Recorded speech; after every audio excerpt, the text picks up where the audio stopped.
Patriarcas y Profetas, capítulo 14. La destrucción de Sodoma. La más bella entre las ciudades del valle del Jordán era Sodoma, situada en una llanura que era como el huerto de Jehová. Génesis 13:10, por su fertilidad y hermosura. Allí florecía la abundante vegetación de los trópicos. Allí abundaban la palmera, el olivo y la vid, y las flores esparcían su fragancia durante todo el año. Abundantes mieses revestían los campos, y muchos rebaños lanares y vacunos cubrían las colinas circundantes. El arte y el comercio contribuían a enriquecer la orgullosa ciudad de la llanura. Los tesoros del oriente adornaban sus palacios, y las caravanas del desierto proveían sus mercados de preciosos artículos. Con poco trabajo mental o físico se podía satisfacer todas las necesidades de la vida, y todo el año parecía una larga serie de festividades. La abundancia general dio origen al lujo y al orgullo.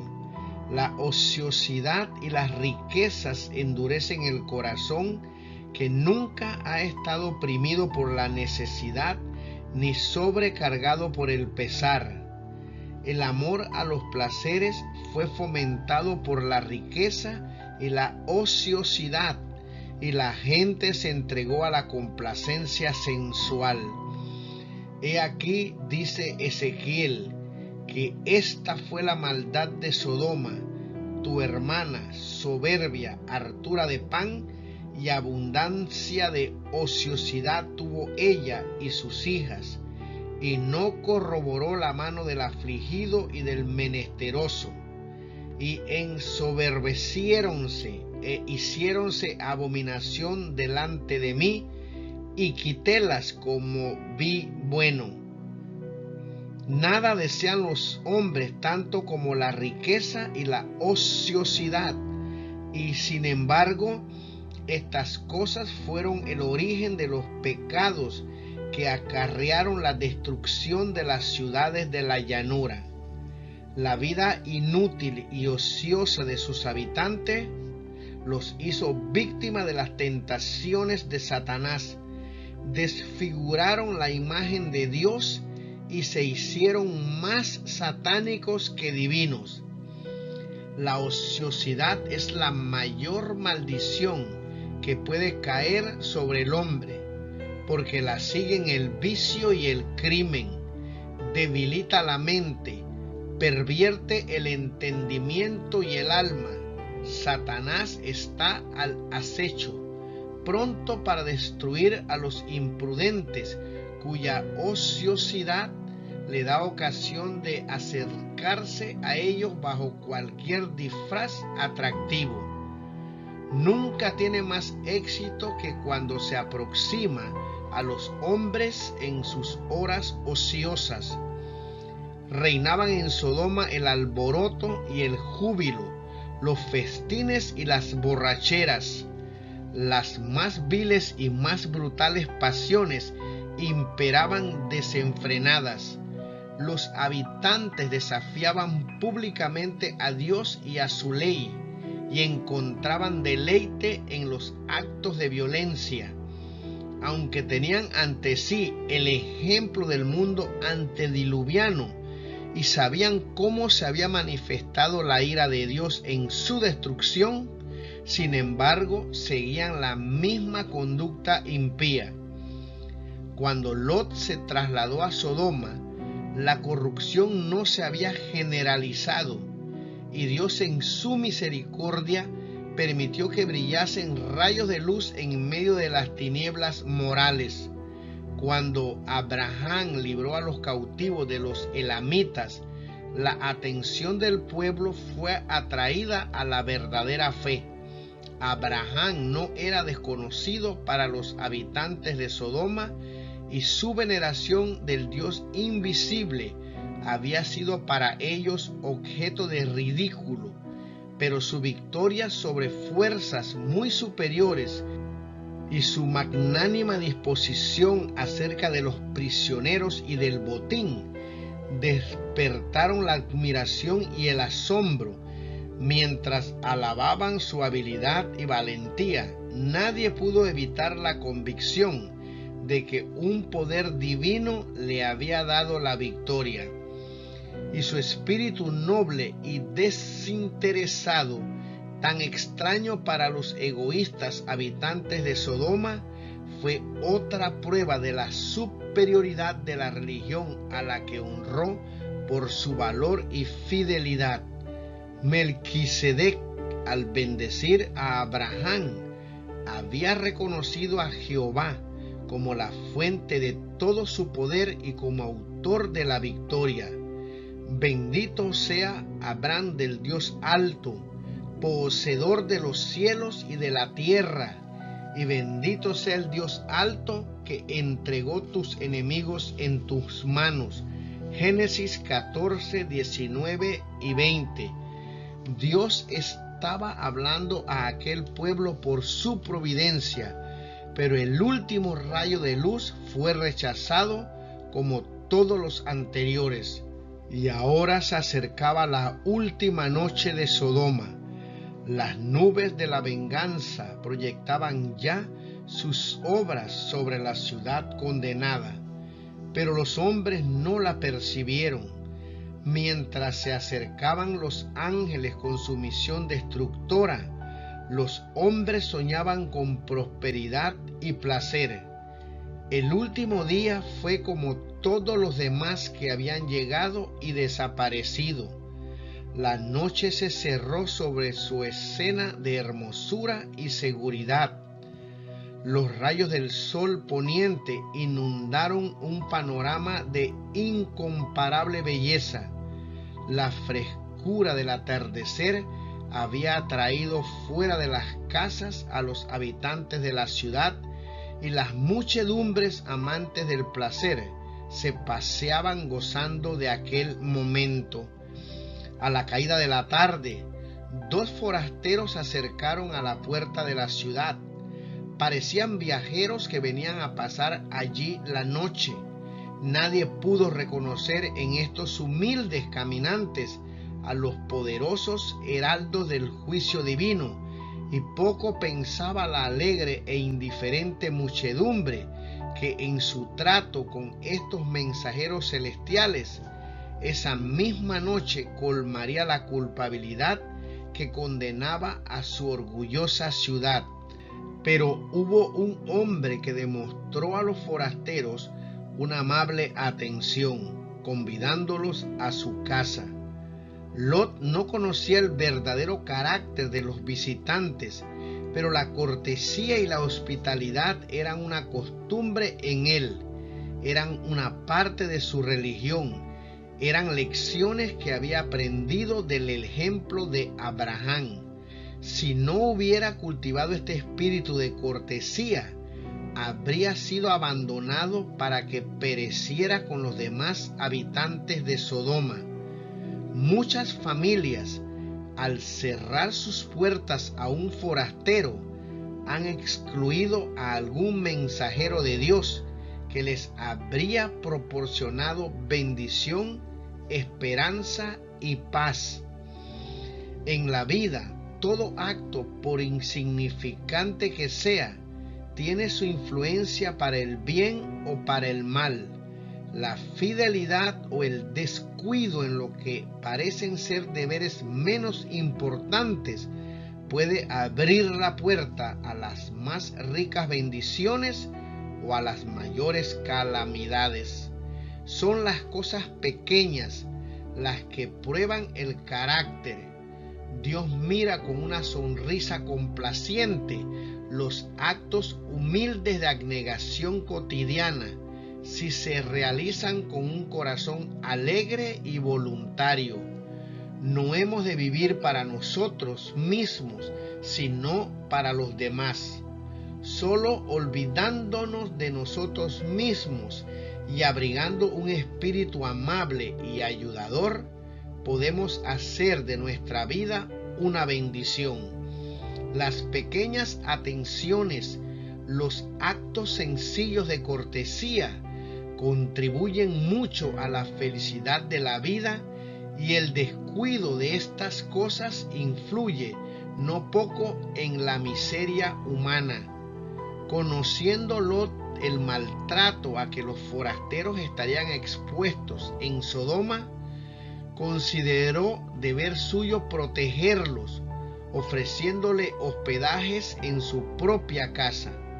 Estaba sentado a la puerta de la ciudad cuando los viajeros se acercaron, y al verlo se levantó para ir a su encuentro, e inclinándose cortésmente les dijo: Ahora pues, mis señores, os ruego que vengáis a casa de vuestro siervo y os hospedéis.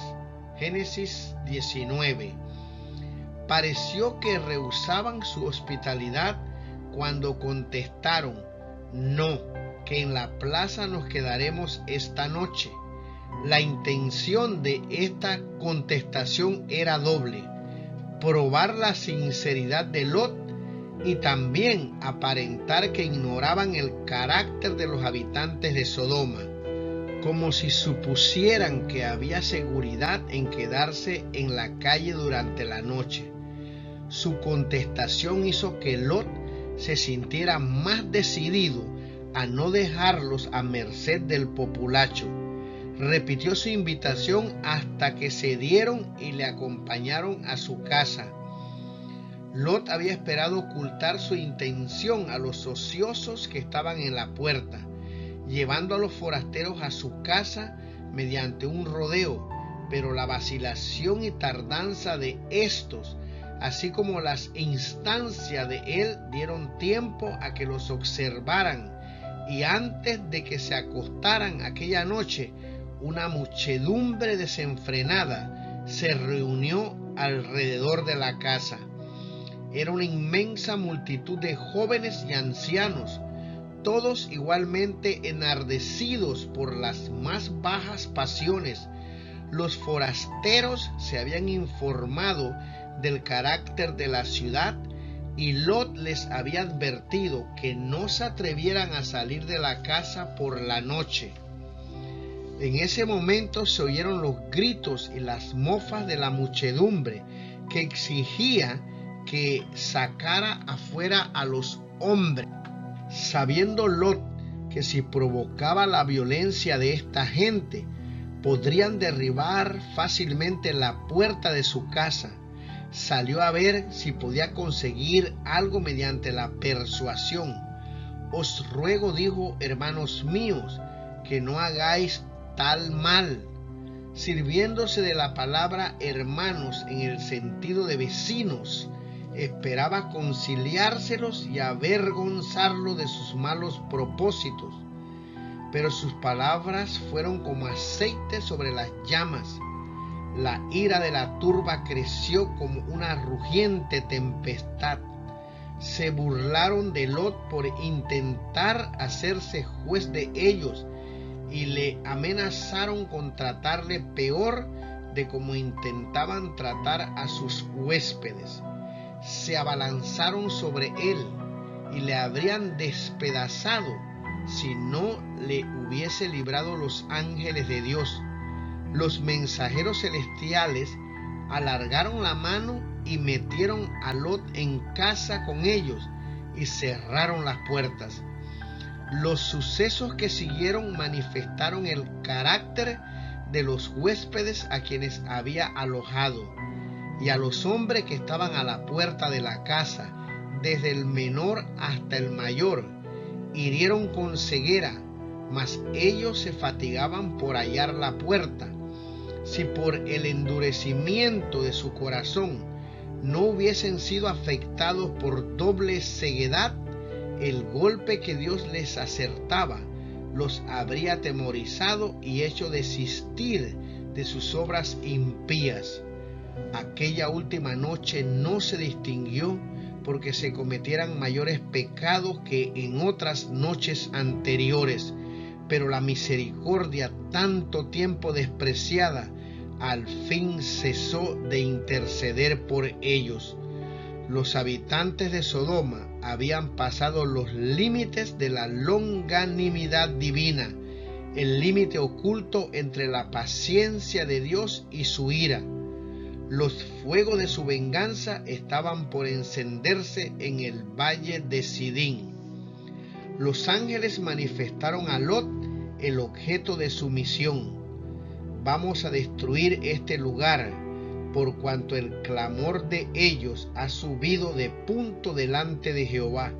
Por tanto, Jehová nos ha enviado para destruirlo.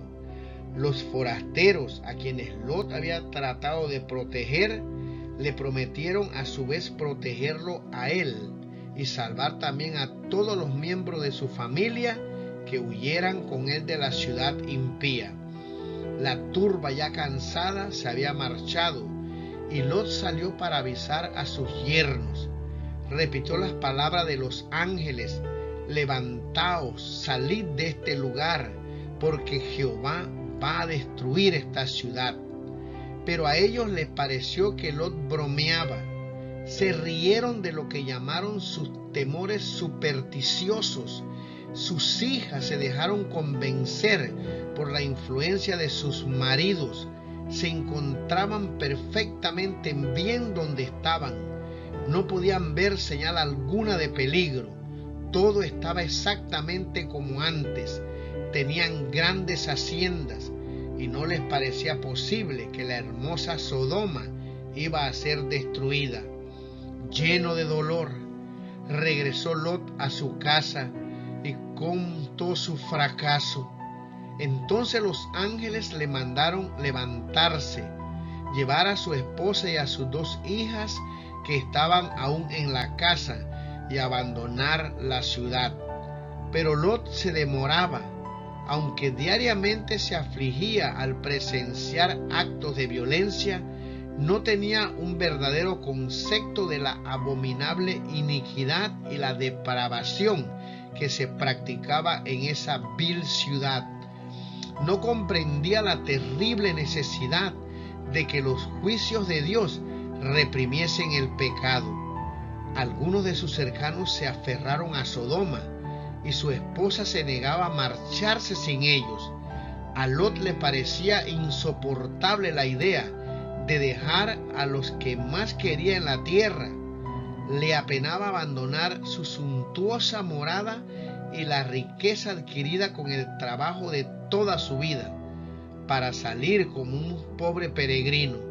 Aturdido por el dolor, se demoraba y no podía marcharse.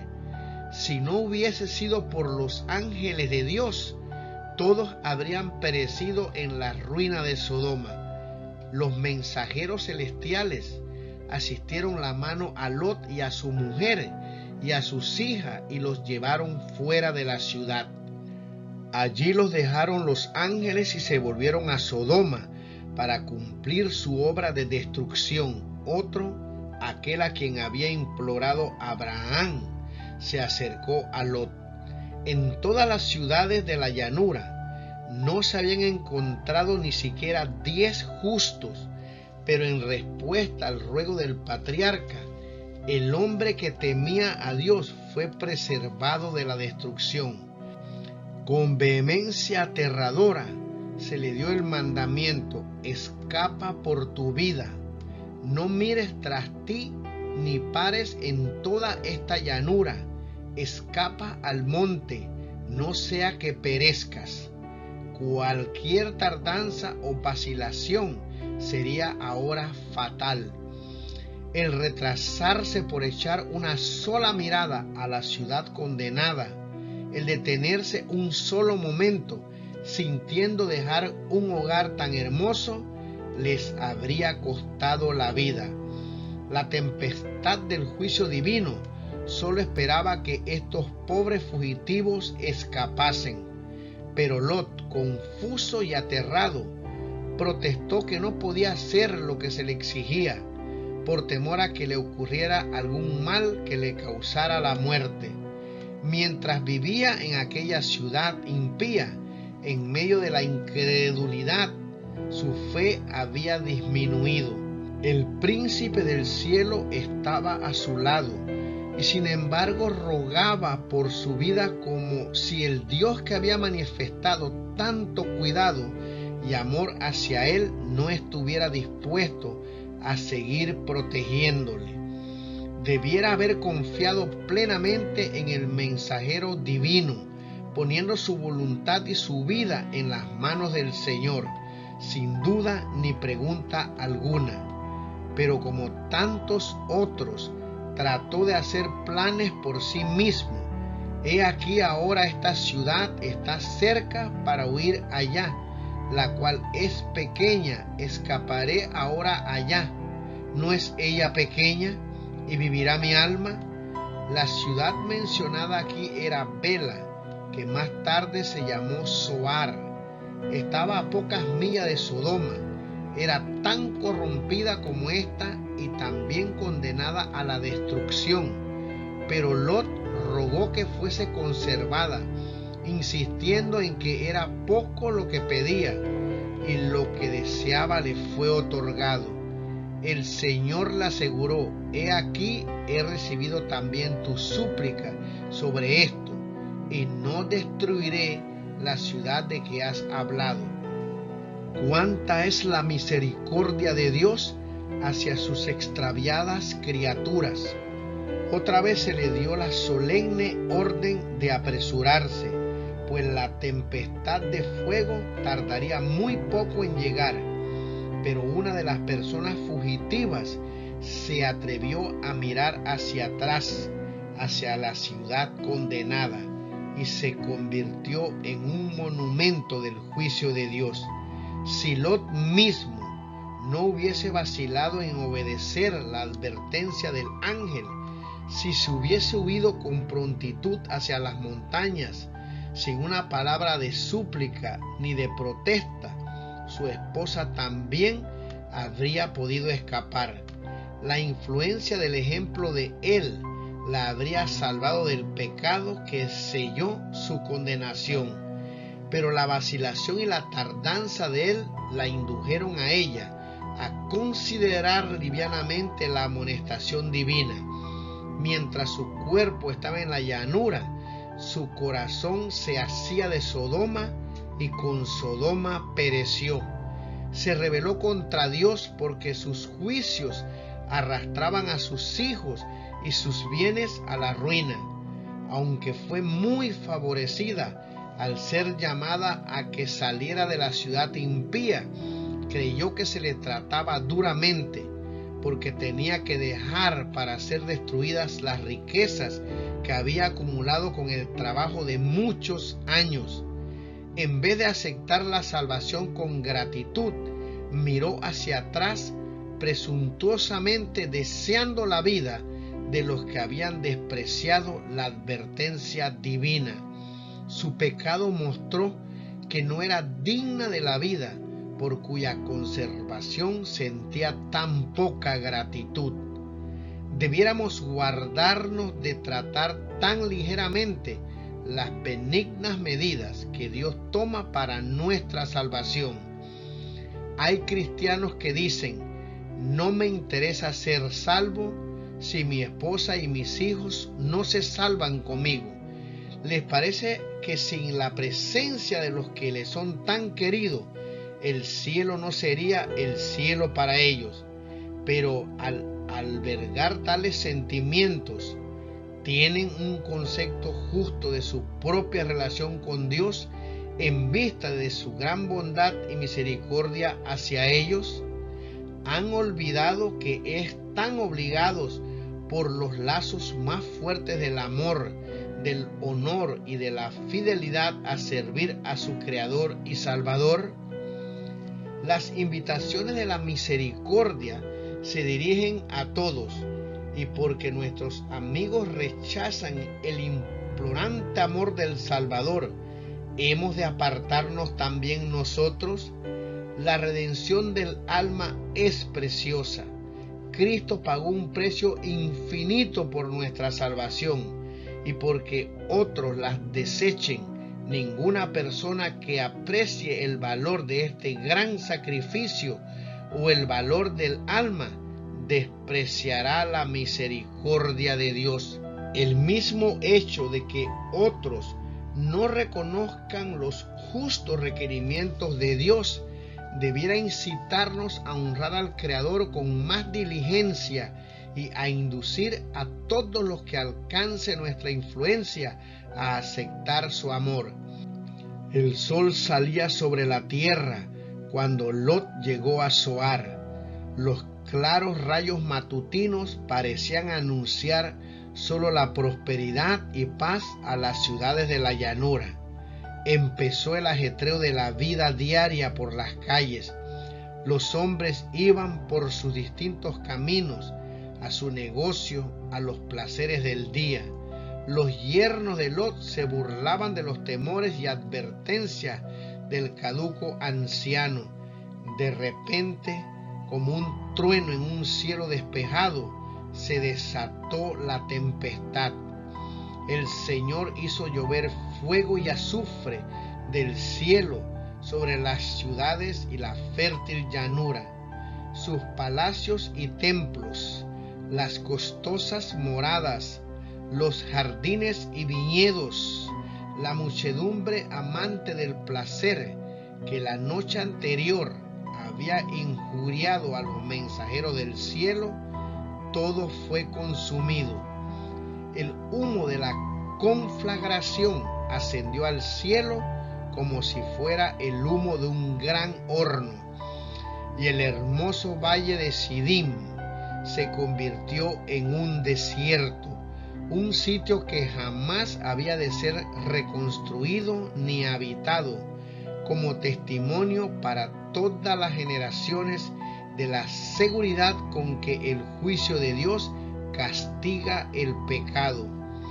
Las llamas que consumieron las ciudades de la llanura transmiten hasta nuestros días la luz de su advertencia. Se nos enseña la temible y solemne lección de que mientras la misericordia de Dios tiene mucha paciencia con el transgresor, hay un límite más allá del cual los hombres no pueden seguir en sus pecados. Cuando se llega a ese límite, se retira el ofrecimiento de la gracia y comienza la ejecución del juicio. El Redentor del mundo declara que hay pecados mayores que aquellos por los cuales fueron destruidas Sodoma y Gomorra. Los que oyen la invitación del Evangelio, que llama a los pecadores al arrepentimiento y no hacen caso de ella, son más culpables ante Dios que los habitantes del valle de Sidín. Mayor aún es el pecado de los que aseveran conocer a Dios y guardar sus mandamientos, y sin embargo niegan a Cristo en su carácter y en su vida diaria. De acuerdo con lo indicado por el Salvador, la suerte de Sodoma es una solemne advertencia, no meramente para los que son culpables de pecados manifiestos, sino para todos aquellos que están jugando con la luz y los privilegios que vienen del cielo. El testigo fiel dijo a la iglesia de Éfeso: tengo contra ti que has dejado tu primer amor. Recuerda por tanto de dónde has caído y arrepiéntete y haz las primeras obras, pues si no, vendré presto a ti y quitaré tu candelero de su lugar si no te hubieres arrepentido. Apocalipsis capítulo 2, versículos 4 y 5. Con una compasión más tierna que la que conmueve el corazón de un padre terrenal que perdona a su hijo pródigo y doliente, el Salvador anhela que respondamos a su amor y al perdón que nos ofrece. Dice a los extraviados: tornaos a mí, y yo me tornaré a vosotros. Malaquías 3, versículo 7. Pero si el pecador se niega obstinadamente a responder a la voz que le llama con compasivo y tierno amor, será abandonado al fin en las tinieblas. El corazón que ha menospreciado por mucho tiempo la misericordia de Dios se endurece en el pecado y ya no es susceptible a la influencia de la gracia divina. Terrible será la suerte de aquel de quien por último el Salvador declare: es dado a ídolos. Oseas 4, versículo 17. En el día del juicio, la suerte de las ciudades de la llanura será más tolerable que la de aquellos que reconocieron el amor de Cristo y sin embargo se apartaron para seguir los placeres de un mundo pecador.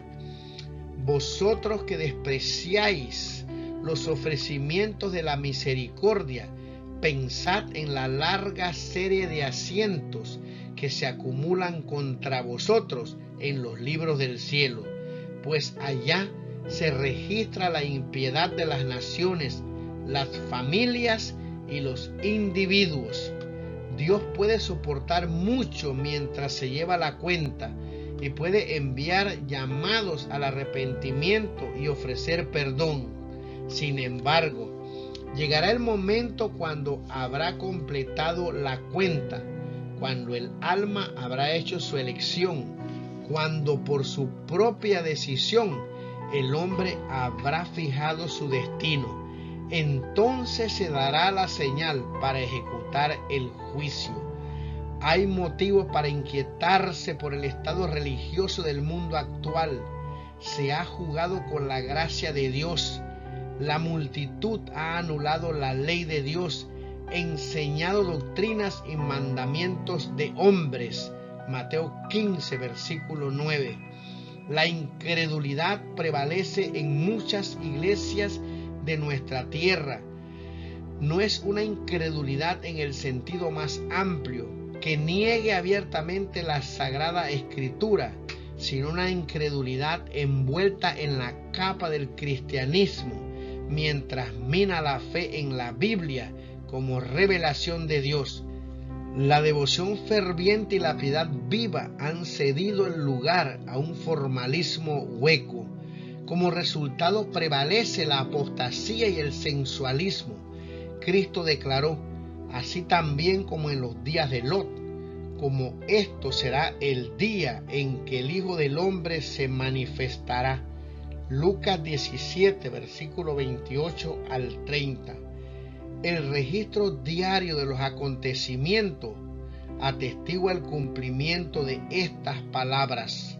El mundo está madurando rápidamente para la destrucción. Pronto se derramarán los juicios de Dios y serán consumidos el pecado y los pecadores. Dijo nuestro Salvador: mirad por vosotros, que vuestros corazones no sean cargados de glotonería y embriaguez y de los cuidados de esta vida, y venga de repente sobre vosotros aquel día, porque como un lazo vendrá sobre todos los que habitan sobre la faz de toda la tierra, sobre todos aquellos cuyos intereses se concentran en este mundo. Velad pues, orando en todo tiempo, que seáis tenidos por dignos de evitar todas estas cosas que han de venir y de estar en pie delante del Hijo del Hombre. Lucas capítulo 21, versículos 34 al 36. Antes de destruir a Sodoma, Dios mandó un mensaje a Lot: escapa por tu vida, no mires tras ti, ni pares en toda esta llanura, escapa al monte, no sea que perezcas. La misma voz amonestadora fue oída por los discípulos de Cristo antes de la destrucción de Jerusalén. Y cuando viereis a Jerusalén cercada de ejércitos, sabed entonces que su destrucción ha llegado. Entonces los que estuvieren en Judea huyan a los montes. Lucas 21, 20 y 21. No debían detenerse para salvar algo de su hacienda, sino aprovechar lo mejor posible la ocasión para la fuga. Hubo una salida, una separación decidida de los impíos, una fuga para salvar la vida. Así fue en los días de Noé, así ocurrió en el caso de Lot, así en el de los discípulos antes de la destrucción de Jerusalén, y así será en los últimos días. De nuevo se oye la voz de Dios en un mensaje de advertencia que manda a su pueblo a separarse de la impiedad creciente, la depravación y la apostasía que existirá en los últimos días en el mundo religioso. Se le presentó al profeta Juan en la visión de Babilonia, la grande ciudad que tiene reino sobre los reyes de la tierra. Apocalipsis capítulo 17, versículo 18.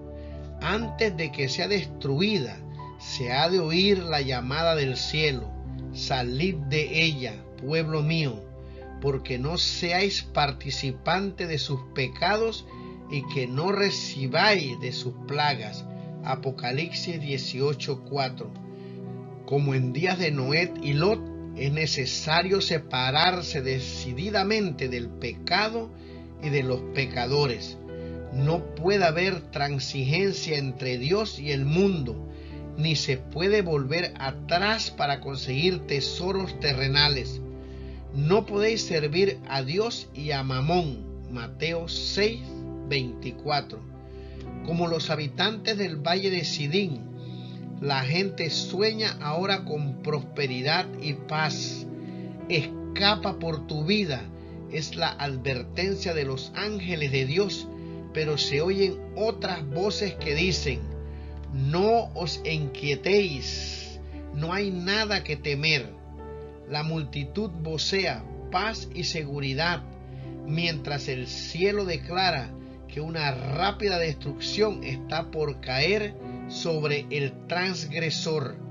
En la noche anterior a su destrucción, las ciudades de la llanura se entregaban desenfrenadamente a los placeres y se burlaron de los temores y advertencias del mensajero de Dios. Pero aquellos burladores perecieron en las llamas. En aquella misma noche, la puerta de la gracia fue cerrada para siempre para los impíos y descuidados habitantes de Sodoma. Dios no será siempre objeto de burla. No se jugará mucho tiempo con él. He aquí el día de Jehová viene, crudo, y saña y ardor de ira, para tornar la tierra en soledad y raer de ella sus pecadores. Isaías 13, versículo 9. La inmensa mayoría del mundo desechará la misericordia de Dios y será sumida en pronta e irremisible ruina. Pero el que presta oído a las advertencias y habita al abrigo del Altísimo, morará bajo la sombra del Omnipotente. Escudo y adarga es su verdad, para el tal es la promesa: saciárelo de larga vida y mostrárele mi salud. Salmo 91, versículo 1, 4 y versículo 16. Lot habitó poco tiempo en Zoar. La impiedad reinaba allí como en Sodoma, y tuvo miedo de quedarse por temor a que la ciudad fuese destruida.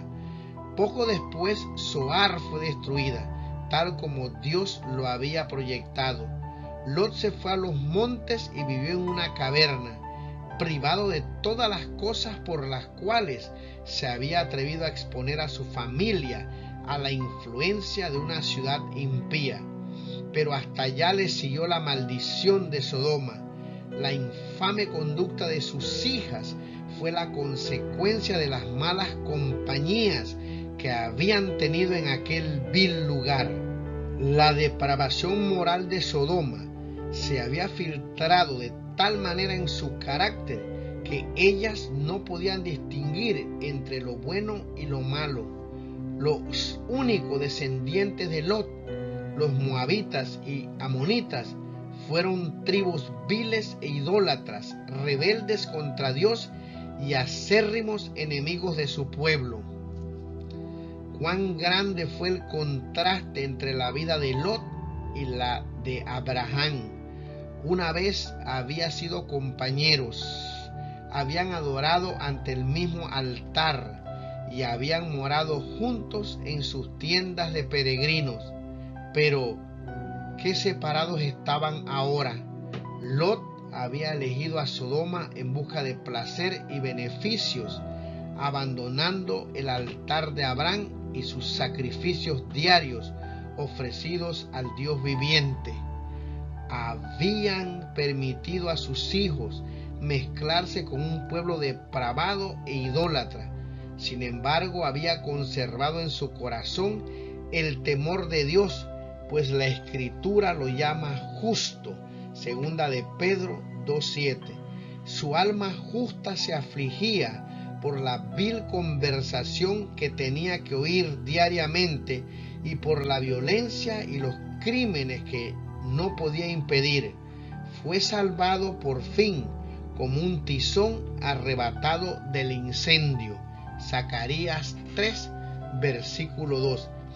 Pero fue privado de su hacienda, perdió a su esposa y a sus hijos, moró en cueva como las fieras, en su vejez fue cubierto de infamia y dio al mundo no una generación de hombres piadosos, sino 2 naciones idólatras que se enemistaron contra Dios y guerrearon contra su pueblo, hasta que cuando la medida de su impiedad estuvo llena, fueron condenadas a la destrucción.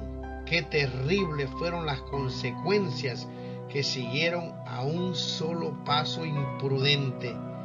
El sabio Salomón dice: no trabajes por ser rico, pon coto a tu prudencia. Alborota su casa el codicioso, mas el que aborrece las dádivas vivirá.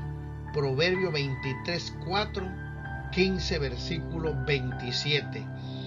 Y el apóstol Pablo declara: los que quieren enriquecerse caen en tentación y lazo y en muchas codicias locas y dañosas que hunden a los hombres en perdición y muerte.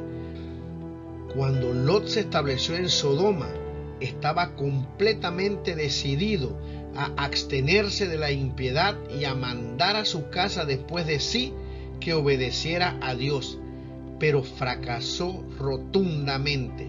Las corruptoras influencias que le rodeaban afectaron su propia fe, y la unión de sus hijas con los habitantes de Sodoma vinculó hasta cierto punto sus intereses con el de ellos. El resultado está ante nosotros. Muchos continúan cometiendo un error semejante. Cuando buscan dónde establecerse, miran las ventajas temporales que pueden obtener antes que las influencias morales y sociales que los rodearán a ellos y a sus familias. Con la esperanza de alcanzar mayor prosperidad, escogen un país hermoso y fértil o se mudan a una ciudad floreciente, pero sus hijos se ven rodeados de tentaciones y muy a menudo entran en relación poco favorables al desarrollo de la piedad y a la formación de un carácter recto. El ambiente de baja moralidad, de incredulidad o indiferencia hacia las cosas religiosas tiende a contrarrestar la influencia de los padres. La juventud ve por todas partes ejemplos de rebelión contra la autoridad de los padres y la de Dios. Muchos se unen a los infieles e incrédulos y echan su suerte con los enemigos de Dios. Al elegir un sitio para vivir, Dios quiere que consideremos ante todo las influencias morales y religiosas que nos rodearán a nosotros y a nuestras familias. Podemos encontrarnos en posiciones difíciles, pues muchos no pueden vivir en el medio en que quisieran. Pero donde quiera que el deber nos llame, Dios nos ayudará a mantenernos incólumes si velamos y oramos, confiando en la gracia de Cristo. Pero no debemos exponernos innecesariamente a influencias desfavorables a la formación de un carácter cristiano. Si nos colocamos voluntariamente en un ambiente mundano e incrédulo, desagradamos a Dios y ahuyentamos a los ángeles de nuestras casas. Los que procuran para sus hijos riquezas y honores terrenales a costa de sus intereses eternos, comprenderán al fin que estas ventajas son una terrible pérdida. Como Lot, muchos ven a sus hijos arruinados y apenas salvan su propia alma. La obra de su vida se pierde y resulta en triste fracaso. Si hubiesen ejercido verdadera sabiduría, sus hijos habrían tenido menos prosperidad mundana, pero tendrían en cambio seguro derecho a la herencia inmortal. La herencia que Dios prometió a su pueblo no está en este mundo. Abraham no tuvo posesión en la tierra, ni aún para sentar un pie. Hechos 7:5. Poseía grandes riquezas y las empleaba en honor de Dios y para el bien de sus prójimos, pero no consideraba este mundo como su hogar. El Señor le había ordenado que abandonara a sus compatriotas idólatras, con la promesa de darle la tierra de Canaán como posesión eterna, y sin embargo ni él, ni su hijo, ni su nieto la recibieron. Cuando Abraham deseó un lugar donde sepultar a sus muertos, tuvo que comprarlo a los cananeos. Su única posesión en la tierra prometida fue aquella tumba cavada en la peña en la cueva de Macpela.